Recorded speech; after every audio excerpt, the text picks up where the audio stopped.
Hello මම අද ඔයාලත් එක්ක ෂෙයා කරගන්න යන්නේ බිස්නස් එකක් රෙජිස්ටර් කරන ආකාරය. මේක ගත්තම මම කියන්නේ ස්ථානීය ලියාපදිංචිය ගැන බිස්නස් එකක ස්ථානීය රෙජිස්ටර් කරන විදිය. ඉතින් මගෙන් ගොඩක් අය මැසේජ් දාලා අහනවා මේ රෙජිස්ට්‍රේෂන් ප්‍රොසෙස් කොහොමද, බඩු ගේන්නේ කොහොමද? ඒ වගේ ගොඩක් ප්‍රශ්න අහන නිසා මම හිතුවා මේ වීඩියෝ එක ඔයාලත් එක්ක ෂෙයා කරගන්න.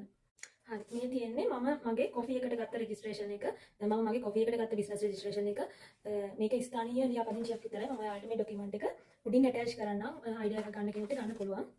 ඉතින් ඔයාලා මුලින්ම කරන්න ඕනේ AD ඔෆිස් එකට ගිහිල්ලා බිස්නස් රෙජිස්ට්‍රේෂන් ડોකියුමන්ට් එකක් AD ඔෆිස් එකකින් ඉල්ල ගන්න. සෝරි.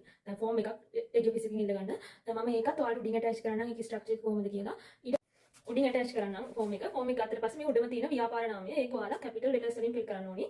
මතක තියාගන්න කැපිටල් ලෙටර්ස් වලින් අනිවාර්යයෙන්ම ෆිල් කරන්න ඕනේ. ඊට පස්සේ the general nature of the business ඒ කියන්නේ බිස්නස් එකේ nature එක ඔයාලා දාන්න ඕනේ. ඔයා කරන්නේ මොකද්ද? ඉම්පෝර්ටින් බිස්නස් එකක්ද නැත්නම් මොකක්ද ප්‍රොඩක්ට් එකක්ද කැමද මොනවද ඔක්කොම එක විස්තර ඇතුළේ එතන මෙන්ෂන් කරන්න ඕනේ. ඊට පස්සේ ව්‍යාපාර ස්ථානයේ ලිපිනය. ඉතින් ඔයා බිස්නස් එක කරන තැන හරි ඇඩ්‍රස් එක මෙතන දාන්න. ඒ ඩීටේල්ස් කැපිටල් ලෙටර්ස් වලින් ෆිල් කිරීමේ අවශ්‍යතාවයක් නැහැ. ව්‍යාපාර නාමය විතරයි කැපිටල් ලෙටර්ස් වලින් ෆිල් කරන්න ඕනේ. ඊට පස්සේ ව්‍යාපාරය ස්ටාර්ට් කර ඩේට් එක. ඉතින් ඔයාලා මෙතනදී ඔයාලගේ බිස්නස් එකේ මේ කියන්නේ බිස්නස් එක ස්ටාර්ට් කරපු ඩේට් එක දාද්දී හොඳට මතක තියාගන්න. ඔයාලා ස්ටාර්ට් කරලා ගොඩක් කල් වෙන්න පුළුවන්. ඒ වුණාට ළඟ දවසක් දාන්න.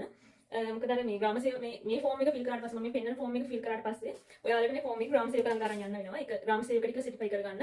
ඒ වෙලාවෙදී ඔයාලා මේ ෆෝම් එක ෆිල් කරලා ග්‍රාම සේවක ෆිල් කරලා එතන ඉඳන් දවස් ඔයාලා එතන ඉඳන් දවස් ව්‍යාපාරය ආරම්භ කර දිනයත් ප්‍රදේශ ලේකම් කාර්යාලයට අයදුම් පත්‍රය ලද දිනයත් අතර කාලය 91ක් වෙන්න ඕන. අන්න හරි. ඒක තමයි කියන්න ඕනේ. ඔයාලා බිස්නස් රෙජිස්ට්‍රේෂන් එක කරාට පස්සේ කරපු ඩේට් එක සෝරි බිස්නස් එක ස්ටාර්ට් කරපු ඩේට් එක දැම්මට පස්සේ එතන ඉඳන් ඒ දාපු දවස් ඉඳන් දවස් 90ක් ඇතුළත ඒ ඔෆිස් එකට ડોකියුමන්ට් එක බාර දෙන්න ඕනේ. ඒ නිසා ඔයාලා බිස්නස් එක රෙජිස්ටර් කරලා අවුරුද්දක් දෙකක් ඒ කොහොම වුණත් ළඟ දවසක් දාන්න. මොකද දවස් 90ක් ඇතුළත මේ ડોකියුමන්ට් එක බාර දෙන්න ඕන නිසා. ඒ නිසා ඔයාලා හොඳම දේ ළඟම දවසක් දාලා කරගන්න එක. නැත්නම් ඔයාලට දෙපාරක් මේක ෆිල් කරන්න වෙයි. මම කියපු එක තේරුණාද දන්නේ නැහැ. අපේ හැදිනා කමෙන්ට් සෙක්ෂන් එකේ දාන්න.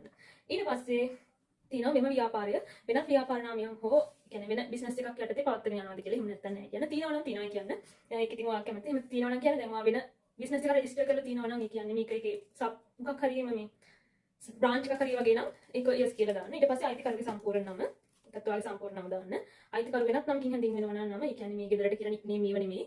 ඔයාගේ මේ ඒ කියන්නේ මොන හරි ડોකියුමන්ටේෂන් වල ඔයාගේ නම තියෙන වෙන විදියක් තියෙනවා නම් අන්න ඒ නම තමයි දාන්න ඕනි. ඊට පස්සේ අයිතිකාරගේ පුරවැසිභාවය ඔයා ශ්‍රී ලංකාවේ නම් ශ්‍රී ලංකන් කියලා දාන්න නැත්නම් ඕවර්සීස් නම් ඒ විදියට යදාරට අනුව දාන්න. ඊට පස්සේ අයිතිකරු සාමාන්‍යයෙන් පදිංචි ස්ථානයේ ලිපිනය. හරි. ඊට පස්සේ අයිතිකරු සාමාන්‍යයෙන් පදිංචි ස්ථානයේ ලිපිනය. මේක ප්‍රධාන ව්‍යාපාර ස්ථානයේ ලිපිනයට සමාන වෙන්න ඕනේ නැහැ. ඔයාගේ බිස්නස් ප්ලේස් එක තැනක ඊට පස්සේ ඔයා ලිවිං ප්ලේස් එක තවත් තැනක නම් ඒ ඇඩ්‍රස් එක දාන්න. ඒක කිසි ගැටලුවක් නැහැ. ඊට පස්සේ අයිතිකරු වෙනත් හරි. ඊට පස්සේ